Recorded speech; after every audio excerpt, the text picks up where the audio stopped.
This postpartum depression is hard. Motherhood in general is just hard, but postpartum depression in itself is one of the hardest things that I feel like any woman will have to go through after giving birth.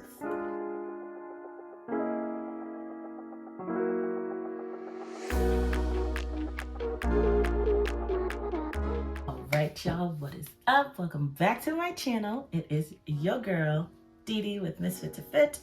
I'm still trying to figure out my whole little intro thingy. Like, I still don't get it. Look at it. If you have not already seen from the title of this video, we are talking about postpartum depression.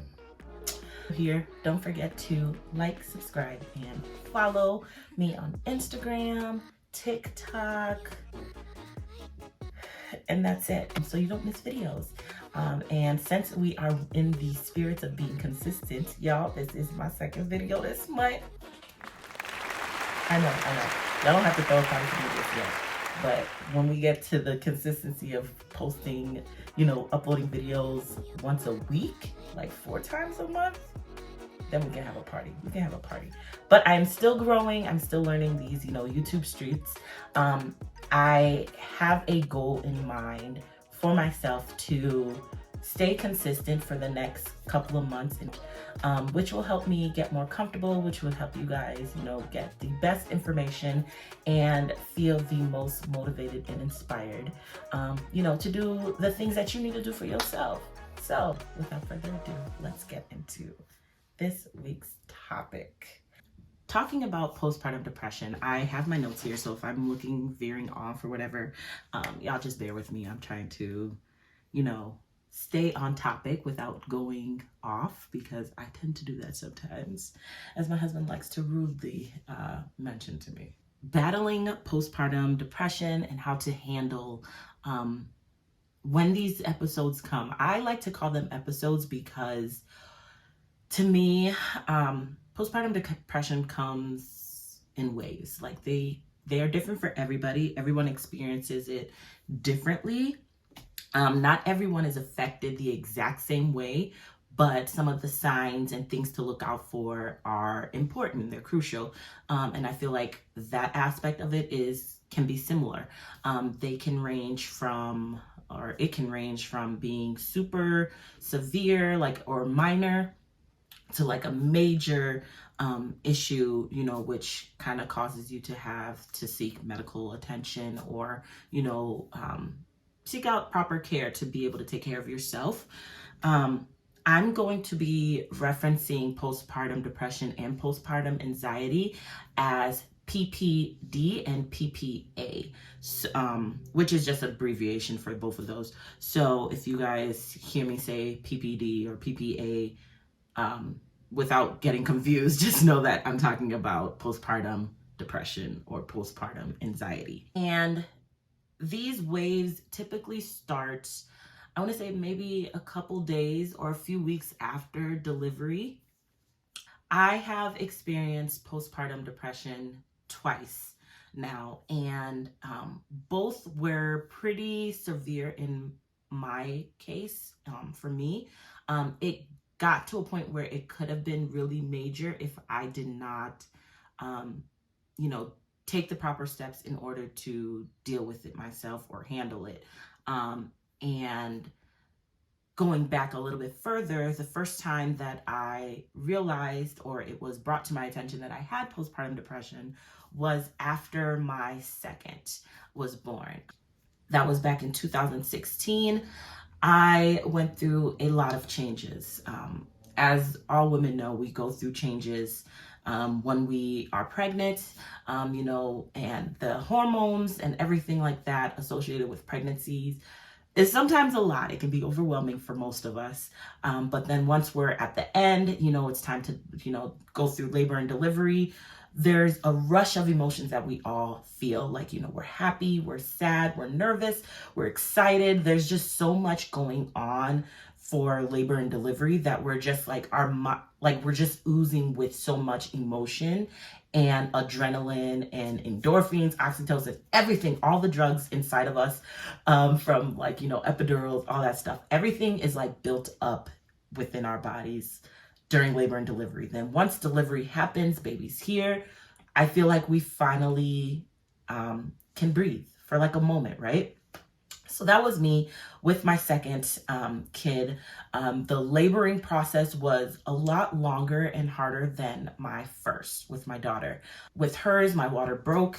It was like a smooth sailing process, no complications, nothing. Now with my son, the year after that, a very hard time, I want to say. The laboring process was long. There were pauses in between, mainly because like I was not contracting enough in order for my cervix to get more dilated. My water hadn't broken yet. Mind you, I made the mistake of having way too many people in the hospital room with me. It was me and my husband, my mom, his dad came into town, my sisters, both my sisters, and all of his siblings. It was just a lot going on. And I don't think I properly thought it through when I agreed. Oh, and then my daughter, who was 10 months at the time, 9.5 months. She hadn't quite hit 10 months yet. But I did not think it through when I was like, oh yeah, y'all, come on.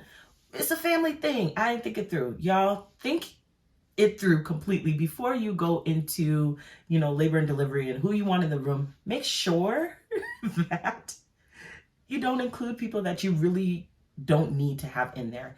Key people that you need to have there is you and your partner, and then maybe a parent or something, if that's, the route you want to take. So that was my first mistake, was allowing so many people in there. There was a lot going on during that process as well. There were different conversations being had, fights happening, and I was just like, I feel like I was overwhelmed. I was overstimulated with the room and everybody that was there at the time. So now fast forward, once everybody, my husband kicked everybody out, because I was just like, at this point, the next person that opens their mouth to speak, I will cuss them out. And sure enough, somebody opened their mouth, and right when I sat up to address the person, my husband was like, yo, everybody got to get out. So now fast forward, we've had our beautiful baby boy, our second, and we're home, and now I'm balancing life with a newborn and life with a toddler still. Who was technically still an infant, because she was just now walking. She just started walking. She was 9 months, almost turning 10 months. And it was a lot. I was overwhelmed with everything. I had help for a certain amount of time, but once it came down to it, I think once it got to like month 2, I had no help, and it was just me and the kids home by myself. Him and I had a really hard time bonding and connecting. I did not go the route of breastfeeding with him, or even trying, because my first pregnancy, we struggled with breastfeeding first. So the second, I was like, nope, I'm not trying it at all. Like, this is not something I'm going to do. And I feel like that slowed down our bonding process, which caused me to have a lot of emotions pertaining to that. We didn't do enough skin to skin or anything like that either, which would help increase our bond. So it was just hard all around. My husband had to go back to work. He only stayed home for, I think, maybe 2 weeks after, and it still wasn't enough to kind of help me, through. And I can remember I was at the lowest I've ever felt, honestly. I wasn't eating much. I wasn't doing much. Like, we would literally wake up when my husband woke up for work. We'd wake up, take care of the kids. We would be in the house all day, every day, and I don't think I would eat anything. I would sleep when they slept, because that's just what I had energy to do, was sleep. I hardly cleaned, and my body did not go back to normal, or I didn't start working out or anything like that until month 5. And that was when it had hit me that hard thoughts. I was worried a lot. I had anxiety. Taking care of the kids. I'm like, well, I haven't eaten today, but they're hungry, so let me feed them. And what if this happens? What if that happens? What if, we're walking down the stairs, I have them both in my arms, because obviously the one can't walk yet, and then the other, he's still kind of dependent on me. So I'm holding both of them, and I'm like, if I fall right now, who's gonna help us? There's so many things going through my mind. And I can remember I was taking a shower one day. I stepped out of the shower, I'm looking in the mirror, and I'm looking at myself. I do not recognize myself at all. And I'm staring at the reflection back at me, and I'm like, who are you? Who are you? Like, that was my weakest moment. Like, I could not even recognize myself in the mirror. That is how hard it was, taking care of both of my kids, both under the age of 1. And I think I got to a point where I hated every single thing about motherhood. I hated everything about it. I hated having to be the only one at home with the kids. I hated, having to take care of them by myself. I hated everything. I hated the fact that my husband wasn't able to stay with me long enough to help me take care of them. I was working at the time as well, and it was hard balancing work and the kids. So I was like, let's try putting them in daycare. Maybe things will be better. Time for me to go back to work, which was, the middle of month 4 and 5.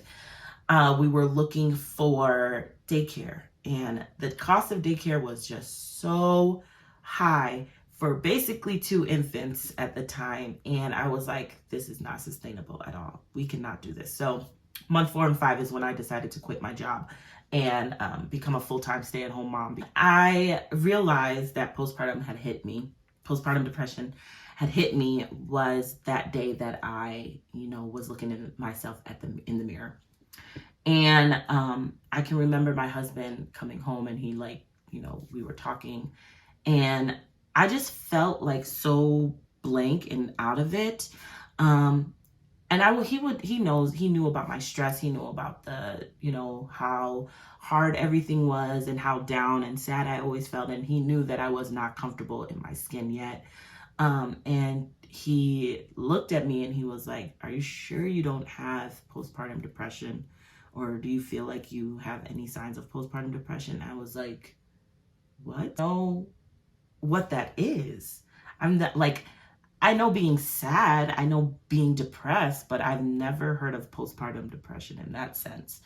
So I began doing my research and reading things, and sure enough, I had postpartum depression. I don't think I talked to my doctor at the time about it. I think, when they give you those little questionnaires at the hospital, at the doctor's office, when you go in for your check-ins, I think I just was blindly, answering questions, but not really answering it truthfully to where it would raise concern for my doctor. But the fact that my husband noticed it in me more than I did myself showed me that, I definitely have it. And the thing that scared me the most with having postpartum depression is I didn't know how I would be able to take care of my kids. That's what scared me the most, because of how sad and how down and how stressed and how overwhelmed I felt. I was like, there's no way possible that anybody functioning can be able to take care of their kids without, going insane. And that's where I felt like I was at with PPD. So, it did not get bad to the point where I was having suicidal thoughts until, I want to say, this postpartum depression, sadly. One thing that I did forget to mention is the different signs and things like that you can notice when it comes to having PPD or PPA. For me, with my first, it started off with me just feeling really sad all the time. And then it kind of trickled into, my whole appetite. I had a loss for my appetite. I couldn't really sleep. It was really hard to be around the people that I loved without getting irritated. I got irritated so quickly. And just the thought of like, you know, taking care of the things on my to-do list just seemed overwhelming to the point where I didn't even do it at all. We have him, you know, vaginal delivery. He was perfectly fine, healthy, everything. He latched right away. Breastfeeding went amazing for us. But then once we got home, I feel like I did not mentally prepare myself for this next level of postpartum. Here I am with my kids who are 6 and 5 at the time. And we're all here in the house. My husband was home, and he was home for 3.5 months with us before he went back to work, and it was great, and everything just seemed smoother. So why was I still feeling down? I started, you know, I had the urge to want to start coaching again. And for the life of me, every time, y'all, I'm telling you, every time I would create my schedule, have my to-do list, have everything set and ready to go, the energy to just do it was just not there. It wasn't there at all. And I didn't want to lie to myself and be like, oh, you know, you're just tired. Because after like a week, it was like, okay, you're not tired no more, sis. Like there's something really off with you and it's not really helping. I think what really did it for me was the fact that I had no appetite at all and I was breastfeeding. So I could feel like my body was just like draining. I was drained all the time, but yet here I am still trying to feed my son and, you know, be attentive to the older kids and still be a good wife. And it was hard. It was really hard. And I think for me, I would have a moment where everything would be going great, everything would be going smooth, and then all of a sudden I'm sad and I'm down, and now I'm having suicidal thoughts again. I'm having, you know, anxiety about my husband going back to work, anxiety about me being home with the baby by myself now because it's no longer two kids and one parent. It's one kid, one parent, and it's just me by myself.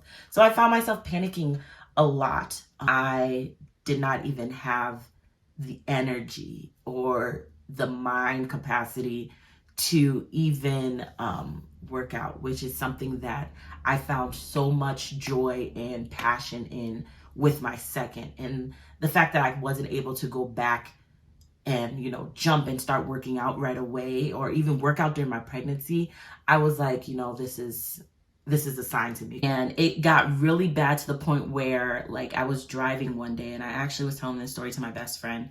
I was driving one day and I zoned out completely, and I was just like, you know, what would happen if I just like veer off the road? And it was scary. It was really scary, and I had to like shake myself out of it. But for some women, they're not able to shake themselves out of it. And I will say that now being on the other side or like a little bit out of it, I'm able to like talk about it in a way that doesn't have to scare me anymore or scare you guys at all either. Postpartum depression and anxiety, it is a real thing that people deal with, and nobody talks about it enough in depth to kind of help you understand the signs and things to look for and even how to overcome it. And that's something that I want to be able to now, you know, talk about with you guys and let you know, like, yeah, you can go through postpartum depression and still come out the other side. You don't have to sink in it lower than where you are right now. And there are different things and ways to cope with it.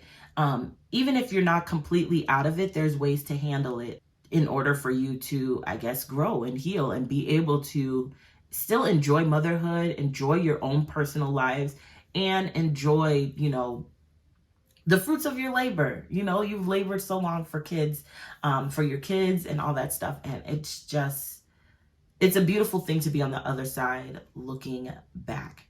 Some things that helped me with my postpartum depression this time, and even a little bit last with my second.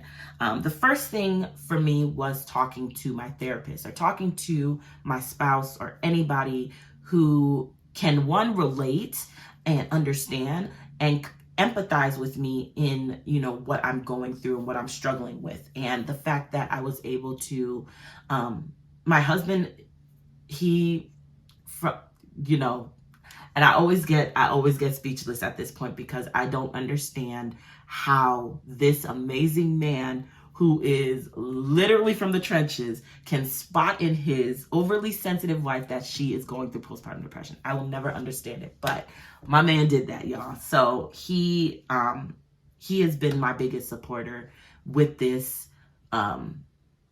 even from the very first time. And then being able to talk to my therapist, who is a mom, who is a Black woman at that, who also struggled at some point. Being able to relate with somebody like that and let you know, like, hey, yes, you're in this spot. It is okay. It is okay. You're not in this spot by yourself, because there are so many other women who are going through this. And that's what really helped me a lot. It reassured me at that.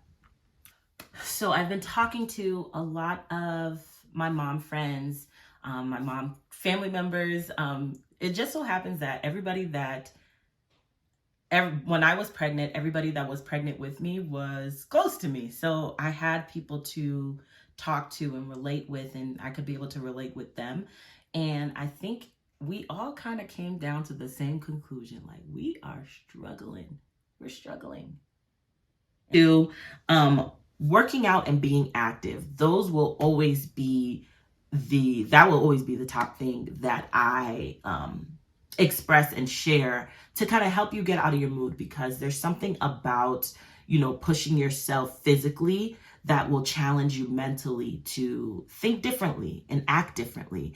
And it's a very good way to help get the stress out, because if you're pouring that stress and all that negative emotion into the workout, you're going to come out on top and you're going to be better than you were before. Number 3, affirmations or quotes. I'm a huge affirmation person. My love language is words of affirmation. So constantly, speaking things over myself that, helped me rebuild my confidence. You are a strong mom. You are resilient. You are confident in yourself. You are going to get out of this postpartum episode. You are going to heal. You are going, things that you are going to do in a positive light with so much power and force will definitely lift your spirits up. 100%. And even quotes, things that will help you, help empower you. I have a quote up here from my therapist that says, my current situation isn't my final destination. And with PPA and PPD, that's not where you're permanently going to be. And that's something that I want to stress. It's like, yes, it hurts in the moment. Yes, it is so hard in the moment, but you're not going to stay here. You can't stay here, because nobody can really thrive off of being in a negative space for so long.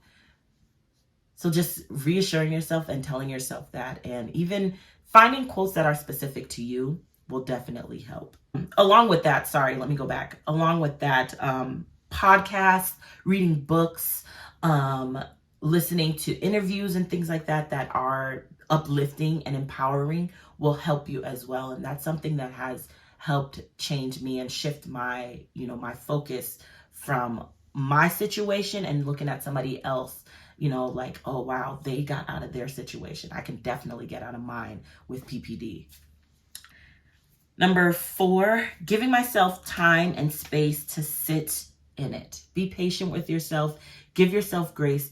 A lot of people reached out to me even before clicked on me that I had PPA. They were like, give yourself grace, give yourself grace. Everybody was saying that. And I feel like that was so encouraging and helpful, because at the end of the day, you did just have a baby, and it is hard to go from, carrying for 9 months. Now you deliver one day, and then now you have however many weeks to recover. Give yourself grace and be patient. The woman's body, as phenomenal as it is also very, very delicate and precious. And it takes time to heal and recover from certain things. So give yourself time to kind of, go through that. Also, along with that, self-care is important. I don't care what you got to do for self-care. It does not have to be super elaborate. You don't have to plan out a whole entire day to go get a massage, although that would be really dope and nice and appreciated. I would love that. Babe, be as simple as having an hour to yourself to read a book or enjoying your coffee freshly brewed that you just made, because Lord knows cold coffee ain't good. Hot coffee that turns cold is not good. It don't taste right. Iced coffee, yes, but cold coffee from being hot, no, it's not cute. It's not cute. Going walking by yourself, doing anything that brings you enjoyment. Literally buying a face mask from Target that's $2.50, putting it on your face and having yourself a nice, luxurious, quiet moment in your bed, like that is self-care. It does not have to be super grand for you to truly appreciate it. And it doesn't have to be, elaborate for you to feel appreciated by it. Going to get your nails done, like if you're able to and you have the means to do that, do it. But if you don't, make it as simple but as meaningful and intentional for you as you can. To last one, ask for help when you need it. I know there is this stigma for moms, who are working, they got multiple kids, they have a household to run and a husband to take care of and friends. And this, we put on this superwoman cape with no stress, no sweat. But at the end of the day, y'all, we need help. We need help. And that's one of the biggest things that really helped me is noticing and, realizing when I'm doing too much and I'm tired and I need to ask for help. Don't be afraid to ask for help. You can always ask your, if you have your spouse and your partner, whatever, or whoever, hey, do you mind taking the kids for an hour so I can go do something real quick for myself? Or take some self-care time, or take a 15. Me and my husband have this thing where when one of us starts to feel overwhelmed and the other person's not here, when they get home, like, hey, I need a quick 15, or I need a 30 to decompress, or can I get an hour? Just speak up and say when you need help, because that will always relieve so much more stress than you think. And you'll appreciate, motherhood and being a wife when you, or, whatever, being a partner when you actually seek out help. It can be your spouse, it can be your parents, it can be a sibling, it can be a friend, it can be, even at our gym. I go to the gym, 3 to 4 times a week. The childcare center takes my kids for like 2.5 hours. That is my personal time. I get to work out by myself and I get to enjoy my time, like quietly taking a shower without interruptions. Baby, don't sleep on the gym childcare, okay? You can even take that moment, even if you're not gonna work out, check them kids in, go sit by the pool with your headphones in and your book, and then escape. Like, that is asking for help. I mean, because it's a part of my gym membership, so like I gotta use it. If I don't, I'm paying all this money for no reason, so I might as well. I think the biggest thing that I want you to remember is you're not alone in this.